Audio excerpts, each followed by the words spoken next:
अस्सलामुअलैकुम फ्रेंड, उम्मीद करती हूँ आप सब खैरियत से होंगे और मैं भी ठीक ठाक हूँ। आज हमारे घर काफ़ी सारे गेस्ट आ गए हैं। वो अम्मी की तबीयत थोड़ी ठीक नहीं थी, तो अम्मी को पता करने के लिए साथ मेरे भांजे का एक्सीडेंट वगैरह हुआ था, उससे भी देखने। तो ये देखें, कोल्ड ड्रिंक का पानी वगैरह दे दिया है, चाय वगैरह बन रही है, चाय की मेकिंग हो रही है। और मैं आपको दिखाती हूँ कि बाकी क्या चीज़ें हमने रखी हैं। यहाँ पर हमारी जनाब ये सब फ्रेश मिल्क वगैरह पड़ा हुआ है और आपकी बहन गर्मी में है और ऊपर एग्जॉस्ट लगाया हुआ है हमने।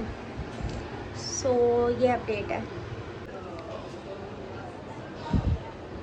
तो गाइस, आपने जूते शूते तो देख ही लिए हैं, तो मेल फीमेल बच्चे सब हैं। और वो जो देख पड़ी हुई है वो हमने न्याज वगैरह की थी, उसकी पड़ी हुई है। साथ साथ आज के ब्लॉग में मैं अपडेट देती हूँ। और गर्मी से बुरा हाल हो रहा है फ्रेंड्स। ये मैंगो, बनाना, बैंगन और पालक और ये सब्ज़ी वगैरह लेकर आई हूँ हफ्ता बाज़ार से आज। और बहुत गर्मी है बाहर, कपड़े भीग चुके हैं, पसीने से शराबूर हो चुके हैं। मिर्चें वगैरह, बर्तन भी समेटने हैं, इनको भी उबालना, सेट करना है, उन्हें भी रखना है। और गर्मी इतनी है समझ नहीं आ रहा क्या करें।